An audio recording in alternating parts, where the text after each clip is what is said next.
공즉 시색. 주회. 색은 공밖에 있는데 사람들이 경계에 속임을 당하는 것이다. 선진이 말하기를 도는 만물이 없으면 나타날 수 없고 만물은 도가 없으면 생겨날 수 없다고 하였다. 불가에서는 색을 보면 곧 공을 보며 색이 없으면 공도 보지 않는다고 하였다. 이로써 살펴볼 때 삼교의 성현은 색이 따로 있고 공이 따로 있다고 보지 않는다. 색과 공 둘 다 없어져 안과 밖에 분별이 없고 여여하여 항상 그대로이고 광명이 환하게 비추며 온 우주 세계에 두루하다. 강설. 어느 공부하는 스님이 토굴에 있으면서 천하에 부처도 조사도 나에게는 감히 얼씬도 못한다고 호언장담 큰 소리를 치니까 조주 스님이 시봉을 시켜 올라가서 그 스님 방에 가서 묻지도 말고 위로 올라갔다 아래로 내려갔다 그렇게 왔다 갔다 해보라고 했습니다. 그 스님은 누구든지 찾아가면 응대를 하지 않고 눈을 감고 있습니다. 그런데 자꾸 왔다 갔다 하니까 벽을 보고 돌아앉아 버려요. 왔다 갔다 하는데도 응대를 해주지 않자 할 수 없이 내려옵니다. 조주 스님께 전혀 응대가 없다고 말씀드리자 내일 또 올라가서 왔다 갔다 해보라고 시킵니다. 여전히 응대가 없습니다. 그래서 껑충껑충 뛰니까 돌아앉아 버리고 또 그만입니다. 조주 스님이 그 말을 듣고 그럼 그렇지 내가 일찍이 그 사람을 의심했노라 했습니다. 의심했다는 말이 무슨 말입니까? 됐다는 말입니까? 아니면 아직 안 됐다는 소리입니까? 과거에 서울 진관사의 비구니 주지 스님이 돌아가셨는데 망월사의 춘성 스님이 사구제 지내는 도중에 한 번 들르셨어요. 마침 그때 원래 관음사 향곡 스님이 와 계셨습니다. 춘성 스님이 비구니 스님 시자에게 너의 스님이 돌아가셨을 때 와보지 못했으니 너의 스님 위패를 가져오너라 했습니다. 시자가 법당에서 위패를 가져다 앞에 놓으니 향곡 스님이 자기도 제도 못하면서 누구를 제도하려고 했습니다. 그래도 춘성 스님이 아무 말 없이 옆에 누가 있는지 없는지 관여하지 않고 위패 앞에서 입정하려고 앉아있으니 향곡 스님이 다시 자기도 제도하지 못하면서 누구를 제도하려고 그래 했습니다. 그래도 춘성 스님은 한 10여 분 정도 입정한 후 아무 말 없이 가버렸습니다. 그렇다면 조주 스님 당시에 그분이 일체 응대를 안 하니까 조주 스님이 그 스님을 의심했노라 한 것과 지난날 춘성 스님과 향곡 스님이 비구니 스님 위패를 놓고 그렇게 한 거래가 과연 어떤 것입니까? 그것을 보고 척 판가름할 수 있는 본인의 안목이 있어야 합니다. 색과 공이 둘 다 없어졌다. 향곡 스님의 말에 가만히 있었던 춘성 스님은 색을 따라간 것인가 아니면 안 따라간 것인가 그렇게 가만히 있는 것이 능사인가 이것이 문제이니 잘 판가름해 보아야 할 것입니다. 대략 금강은 머리는 셋이고 팔은 6인데 사방에 눈이 있고 전신에 무기가 있어서 누구도 근접을 못합니다. 어찌 그냥 묻고 할 것입니까? 주해. 그러나 세상 사람은 그렇지 않다. 안과 밖을 나누어 이것을 논하고 저것을 논한다.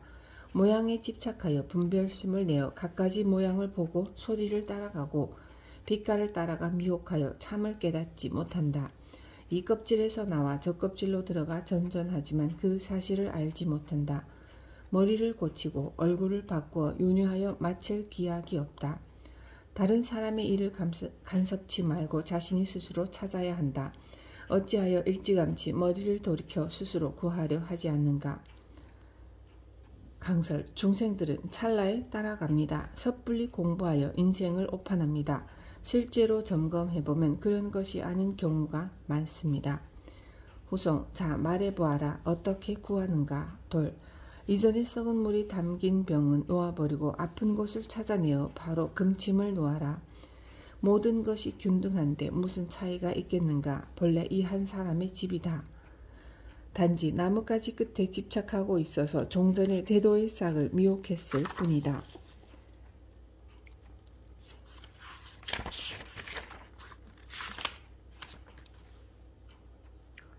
수상행식. 주해.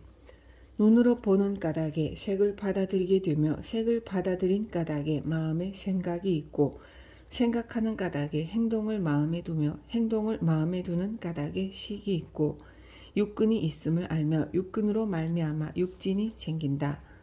한 식에 문득 사대와 오온이 있고 오온의 색신이 있으므로 문득 상이 나타나 집착하고 분별하여 소리를 따르고 색을 따른다. 미워하고 사랑하고 근심하고 두려워하는 것이 여기에서 일어나 생사에 떠돌아다니면서 잠시도 쉴 겨를이 없다.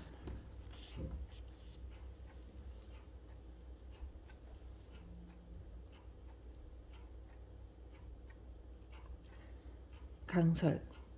중생은 모든 물건을 볼 때 바로 보지 못해서 새끼줄을 보고 뱀으로 착각하고 깜짝 놀랍니다. 때가 묻은 육체의 오관만 가지고 쓰려고 하니 모든 것을 잘못 봅니다. 사람들은 취사심 때문에 환하게 밝지 못합니다. 그러나 증예만 없으면 명백하게 밝아집니다. 공부를 하다가 아상, 인상, 중생상, 수자상이 멀록 무너져 나무통의 밑통이 무너져 아래 위가 하나로 통하듯이 우주대천 세계의 경계가 없어져서 그대로 개합이 됩니다. 그러나 나는 그렇게 알았다고 하는 견해가 있으면 그것은 다시 큰 병통입니다. 우리 중생들도 나름대로의 견해가 있고 스님들도 나름대로 다 견해가 있습니다. 문답이라는 것은 결국 큰 스님들에게 정중하게 예를 갖추어 주거니 받거니 하여 개합이 되어야 합니다. 개합이 안 되면 말아야 하고요. 과거에 대처 비구 정화할 때 법주사 금호 스님과 동화사 향국 스님이 만났는데 서로 이놈 저놈 하면서 멱살을 잡고 후려쳤습니다. 물론 정중하게 주거니 받거니 하는 거량도 있었지만 그분들이 서로 소리를 지르고 멱살을 잡고 밀치는 것은 참말로 거량입니다. 서로 이기려고 하는 사심이 있는 것도 아니고 조작도 없습니다. 모르는 사람들은 조용조용 잘 맞추어 나가는 것이 옳은 것 같고 서로 소리를 지르면서 드자비를 하면 그것은 좀 이상하다고 생각할 것입니다. 그러나 어느 것은 옳고 어느 것은 옳지 않다는 견해를 가지는 것은 잘못입니다. 이 문중에는 그런 것이 없습니다. 그래서 공부에는 확실한 자기의 안목이 밝히기 전에는 이렇다 저렇다 해서도 안 되고 생각을 붙여서도 안 되며 끝까지 충실하게 일념으로 지어가는 수밖에 없습니다. 주해, 만약 생사를 끊고 윤회를 그치고자 하면 일어난 곳, 즉 한 뿌리를 비추어 사대와 오온을 깨끗하게 하면 확연히 나라는 것이 없어서 그 자리에서 공적해져 바로 공급 이전의 자기에 승당할 것이다. 영 고요하되 항상 비추고 비추되 항상 고요하다. 강설. 공연히 모든 것에 집착해 견해를 지어 떠돌아다닙니다. 30년 40년 공부해도 명예 욕심 버리기 힘들다고 하잖아요. 30년 참선해도 자기에게 불리한 소리 한 번 하면 당장 달려듭니다. 나라는 이 문제를 완전히 부수어 일체 모든 것이 뒤집어질 때 기합이 됩니다. 거기에는 이것이다 저것이다 하는 시비가 없습니다. 그렇게 되도록 정진해 봅시다. 안입이 설신 오근은 드러나 보이는 것을 말하고 안 보이는 의근까지 합하면 육근입니다. 마음을 하나로 모아 반조해보면 사대 오온이 깨끗하고 확연하여 뚜렷하게 나라는 것이 없습니다. 부처님 당시에도 많은 철학과 많은 종교가 번성했습니다. 각 파가 많았지만 모두 유아 사상입니다. 그것을 완전히 쓸어버리고 확연하게 드러내 보인 것이 부처님의 무아 사상이고요. 부처님은 모든 것이 터럭 하나 세울 수 없고 나라는 존재가 없다고 하셨습니다. 그래서 우주만유가 둘이 아닌 하나의 절대적인 성품짜리를 무아라고 합니다. 고요하다 이렇게 말하면 내세우는 것이 됩니다.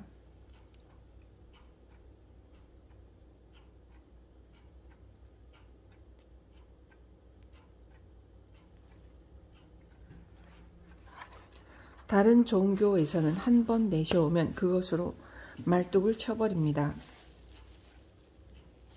더 이상 나아갈 길이 없어요. 불교에서는 최고 극단까지 이야기하고는 그것도 없다고 확 뒤집어 엎어버려요. 부처님 말씀은 어느 한 곳에 머무르지 않습니다. 부처님의 진리, 여러분 마음의 본래 자리는 머물러서 굳어있지 않습니다. 그 자리를 사람으로 말하면 옷 하나 입지 않은 홀랑벗은 사람과 같이 모두 드러나 있는 것입니다. 주해. 태상은 고요하면서도 고요한 바가 없으니 욕심이 어찌 오래 가겠는가. 욕심이 이미 나지 않는다면 이는 참으로 고요합니다.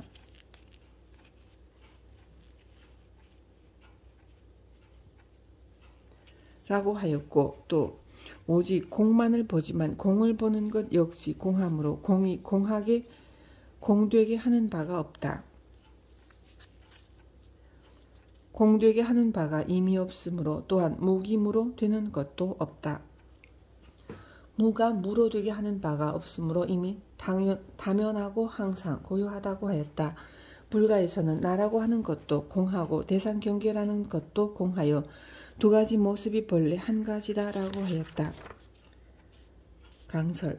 생각과 이론으로 공을 보는 것은 참으로 공을 보는 것이 아닙니다. 참으로 공을 보면 공이라는 말이 없습니다. 여러분이 모르기 때문에 공을 자꾸 드러내놓은 것입니다. 단지 그 이름만 쓸 뿐이죠. 이것은 참으로 맛이 나는 소리입니다. 본래의 면목을 깨달은 것을 인가할 때 물건을 주듯 하지는 않습니다. 완전히 깨달은 사람은 척 보면 스승을 능가할 담담한 그 무엇이 되어 있어요. 완전히 그것을 기합이라고 합니다. 허공처럼 담담한 그 맛을 알아야 합니다. 중생은 담담한 맛을 전혀 모르죠. 그 맛을 제대로 알면 자기 자신의 맛을 본 사람입니다.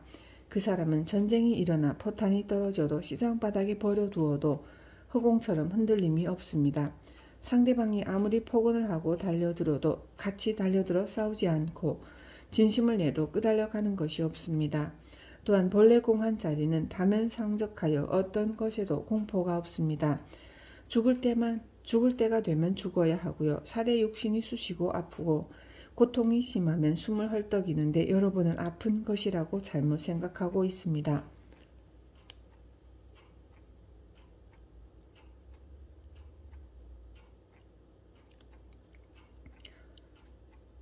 또한 열반은 아프지 않은 것이고 고통받지 않는 것이며 편안히 앉아서 죽고 거꾸로 서서 죽고 허공에 떠가는 것이라는 생각은 큰 착각입니다. 그런 착각을 가지고 있기 때문에 중생입니다. 그것뿐만 아니라 아파서 1년을 누워서 헉헉거리면서 죽는 소리를 내도 열반입니다. 그것을 볼 줄 모르면 수십 년 공부해도 소견이 열리지 않습니다. 절대 그런 것이 아니라고 말로 다 해주지는 못합니다. 전에 어느 큰 스님이 돌아가실 때 제자를 오라고 해서 부채로 붙이라고 했습니다. 아이고 나 죽겠다. 나 좀 살려다오. 지금도 그 시봉 스님이 실망했다는 말을 합니다. 천하의 선지식이라는 분이 1년 동안 알아 누워 있으면서 올라오라고 하여 올라갔더니 너 왔구나. 나 좀 살려다오 했던 것입니다. 시봉이 오랫동안 토굴에서 공부하였기에 소견이 열려 개합이 되면 인가를 해주려는 마음이 있어 일부러 그리 했는데 자세히 보니 전혀 생짜배기거든요. 스님 어떻게 도와드릴까요? 그러니까 쳐다보고 슬며시 눈을 감고 외면을 했습니다. 지금도 공부하신 큰 스님의 열반이 형편없었다고 얼토당토하는 생각을 하고 있습니다. 본래 공한 자리는 아플 때는 엄청나게 아픈 것이고 안 아픈 곳에서는 안 아프지만 담담한 허공처럼 고요합니다. 후송, 자 말해보아라. 나라는 것과 대상 경계가 함께 공하니 필경 어느 곳에 머물겠는가. 모든 경계에 만 가지 인연이 머무르지 못하며 뒤섞여 태어공 속에 숨어있다. 눈이 모든 것을 이끌어내어 많은 세계가 바빠졌으니 보지 않으면 하고자 하는 만 가지 인연이 다 잊혀진다. 잊어서 더 잊을 것이 없어야 전체 몸이 드러나 문득 영산회상의 대보방을 보게 될 것이다. 강설. 여기서 대전을 가면서 학복리 항림사를 보았습니다. 집에 가서 집을 보았다. 집에 가서 잠을 자고 아침에 일어났다. 그렇다면 그 가운데 어느 곳에 머물렀습니까? 여러분은 어느 것이라고 보십니까? 이 말에 척하니 깨달아야 자신을 알게 됩니다. 나는 쉬었다. 그런 생각을 가지고 있으면 그것은 벌써 틀린 것입니다. 나는 봉사활동을 했다는 생각을 가지고 있으면 머물렀다는 이야기이고 머무르게 되면 썩습니다.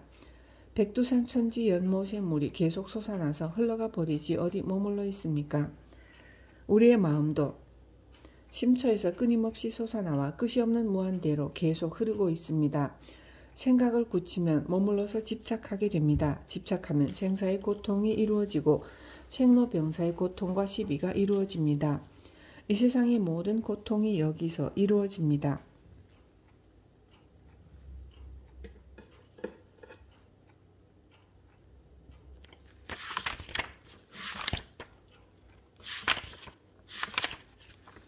역부여시 주해.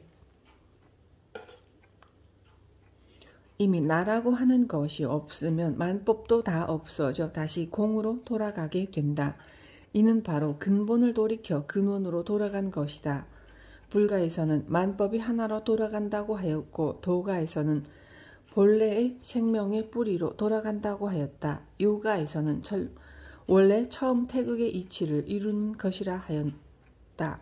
이곳에 이르면 말길이 끊어지고 마음 가는 곳이 없어진다. 만약 생각을 하게 되면 곧 어긋나 버리며 법을 잘 펴서 이리저리 적당히 꿰어 맞추어도 옳지 않다. 그런 까닭에 야보도천 스님은 뒤로 물러서서 보라. 감각이 없는 돌이 움직인다고 하였다. 강설.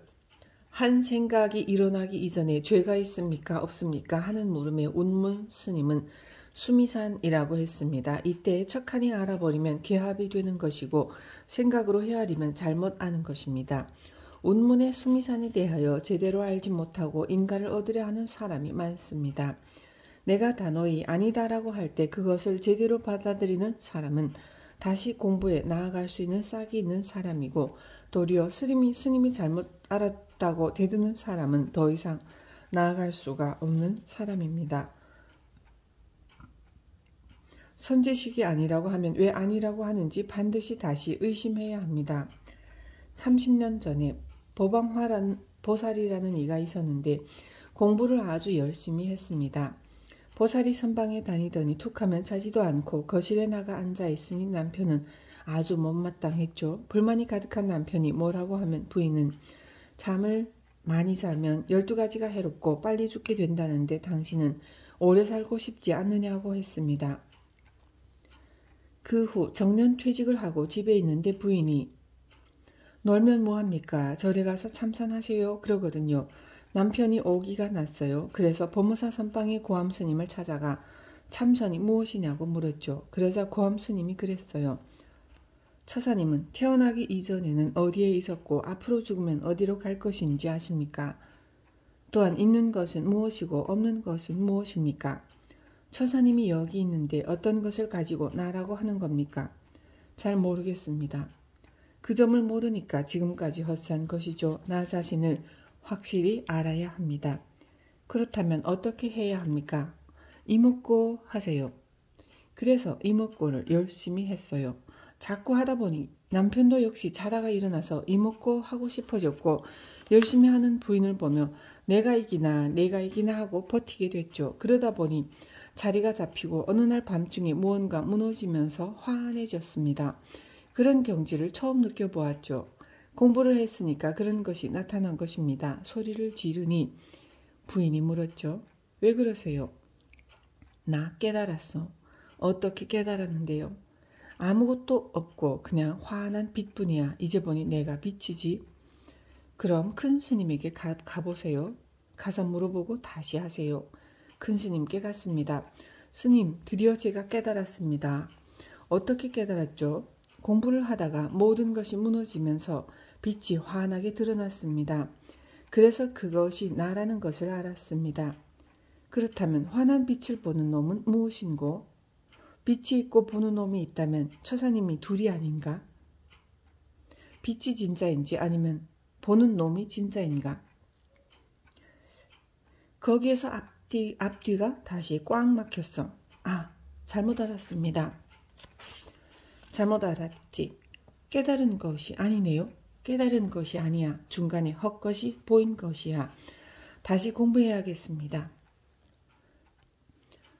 다시 하시게. 앞으로 그런 경계가 나타나면 속지 마시고 거기에 속으면 금강경 사국에 색을 보고 나를 보았다고 하거나 음성으로 나를 보았다고 하면 사도라는 말과 같아지는 것입니다.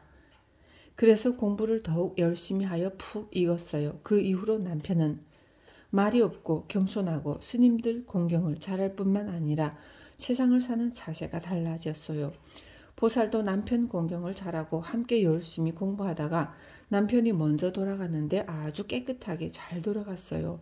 이와 같이 어느 곳에 있더라도 공부를 열심히 하면 인간미가 달라집니다. 그것이 공부하는 사람의 자세입니다. 운문에 수미산한 것이 한 생각 일어나기 전이라고 하면 벌써 한 생각 일어난 것이 됩니다. 그래서 너의 허물이 수미산 같다고 알면 잘못한 것입니다. 그것은 운문의 수미산이라는 말의 뜻을 꿈에도 못 본 것입니다. 질책을 해주면 어떤 사람은 잘못 알았다고 시인하고 절을 하면서 가는 사람이 있고 그 중에는 반대로 스님이 잘못 알았다고 대드는 사람도 있습니다. 그거야말로 잘못한 것입니다. 동념즉괴라고 하여 인가를 받았다고 해도 아니죠. 어찌 그 말 한마디에 인가를 해줄 수 있겠습니까? 안 되죠. 후송. 이치를 알았는가 돌 어지러이 움직이지 마라. 움직이면 30방을 치리라. 한 생각이 잠깐 일어나면 음득 모양이 이루어진다. 참을 따르고 거짓을 따르다가 돌아가는 길을 잃었다. 만약 내가 놓아버려 공해서 한 물건도 없으면 편안히 열애장 속을 향해 가리라. 우리는 모두 열애장을 갖추고 있습니다. 그러므로 깨달으면 고해 생사가 없고 어떤 곳에도 공포가 없는 무해자재하고 무한대한 행복을 누릴 수 있습니다. 불교는 절대적인 평등주의입니다. 개개인이 절대자이어서 절대자가 상대를 절대자로 보기 때문에 더 이상 논란이 없습니다. 처처가 부처입니다. 가정에서도 그렇게 생활하는 사람은 서로의 자율적인 권한을 존중합니다. 그래서 인위적인 조작으로 억압을 하거나 인격을 짓밟고 무시한다든가 무조건 소유하려 든다든가 하는 시비가 없습니다. 남편은 남편으로서 자율적인 권리를 다하고 부인은 부인으로서의 자율적인 권한을 가집니다. 그것이 기합이고 축착합착이고 순수한 행복입니다. 억압하거나 강요해서 대접을 하는 것은 진정으로 받는 것이 아니므로 많은 문제가 생기게 됩니다. 그렇게 받으면 살도 안 찌거니와 오히려 독약이 됩니다. 여러분도 아시다시피 과거에는 유교가 불교를 잘못 알고 불교의 성불론을 착각하여 모략하고 배척했습니다. 스님들은 현실을 왜 도피하고 현실을 왜 무시하는가? 자기만이 열반을 얻으려고 산중으로 도망가서 공부를 한다.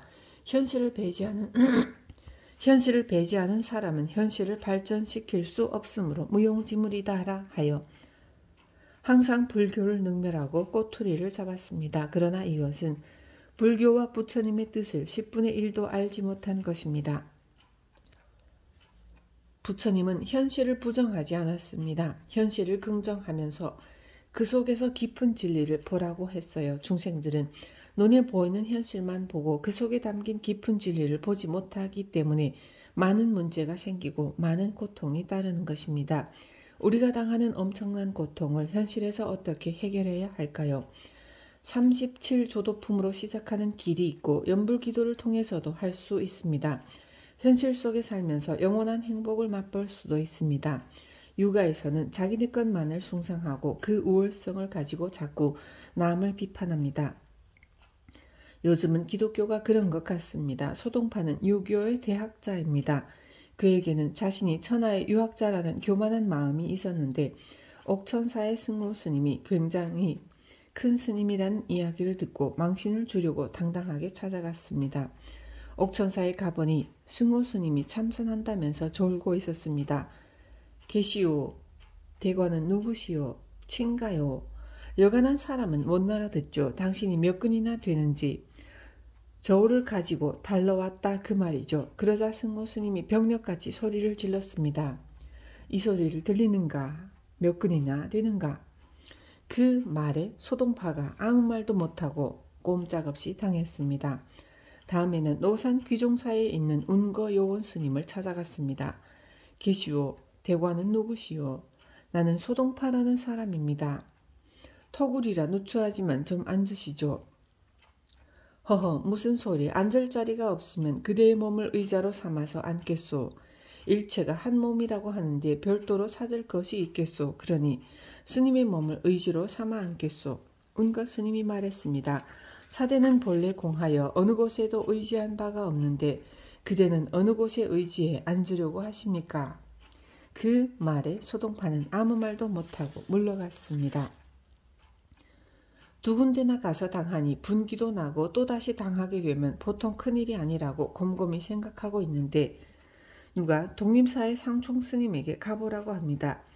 두 번은 당했지만 세 번째엔 당할 수 없다. 이번에야말로 한번 혼을 내줘야겠다고 생각하고 단단히 벼르면서 상총 스님을 찾아갔습니다.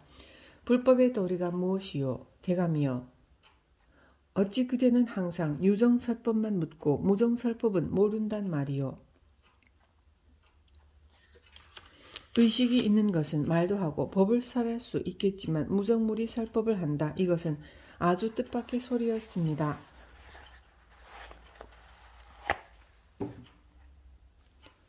무정히 설법을 한다는 소리에 그만 생각이 끊어졌어요. 절을 하고 말을 타고 30열이나 갔는데 가는 줄도 몰랐습니다. 오직 무정설법 그것뿐이었습니다.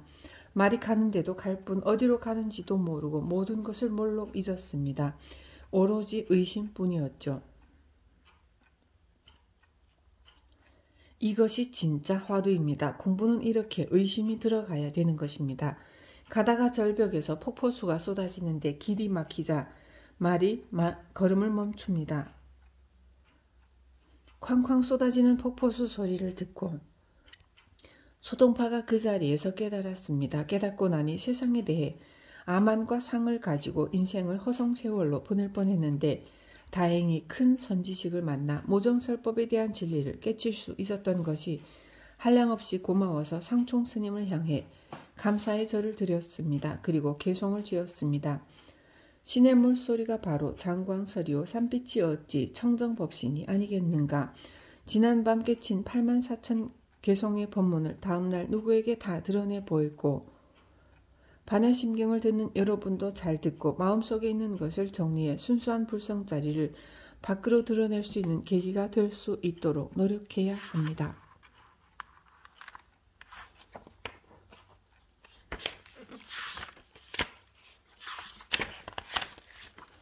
사리자, 강설, 주장자를 드시면서 이것이 색입니까? 공입니까? 이것은 공도 아니고 색도 아닙니다. 그렇다면 필경이 무엇입니까? 취모금이 삭삭하여 솜털을 입으로 불어 칼날에 닿기만 해도 끊어진다.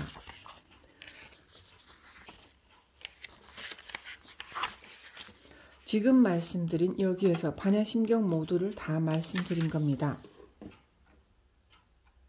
그러나 반야심경의 강의가 문자상으로는 다 끝나지 않았기 때문에 오늘은 사리자 부분을 말씀드리겠습니다.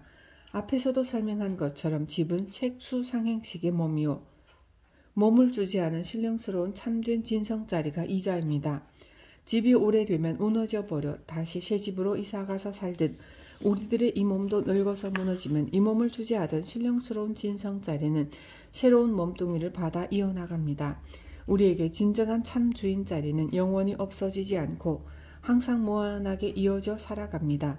중생이 살아가는 것은 고향을 버리고 타향객지를 전전긍긍하면서 살아가는 것과 같고 여관에서 잠을 자고 나오는 것과 같습니다. 그러나 나의 진성자리는 무너지든지 가고 온다든지 하는 것이 없습니다. 주의 이 자리는 바로 눈앞에 있어도 알지 못하고 불로 태우지도 못하며 물로 적시지도 못하고 화살이 상하게 하지도 못하며 칼로 쪼개지도 못한다. 바람이 흔들지도 못하고 태양이 그을리지도 못하며 비로 적실 수도 그림으로 묘사할 수도 없다. 독약으로 해치지도 못하고 독총이 물지도 못한다. 다만 걷고 치달림으로 인해 길에서 어긋나 바람이를 잃어버렸을 뿐이다.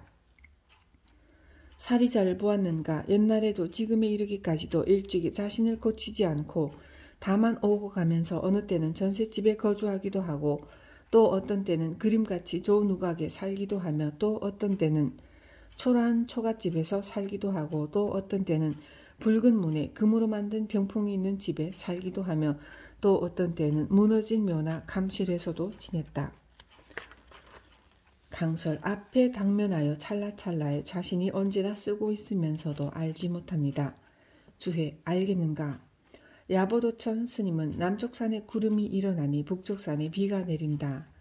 마을의 이름과 나귀의 아들로 살아감이 몇 번이었던가 청하노니 광대하고 청이 없는 물을 보라. 어느 곳에서는 모가 나고 어느 곳에서는 둥글다라고 하였다. 만일 오지도 않고 가지도 않으려면 모든 번거로움이 다해 정멸로 돌아가야 한다.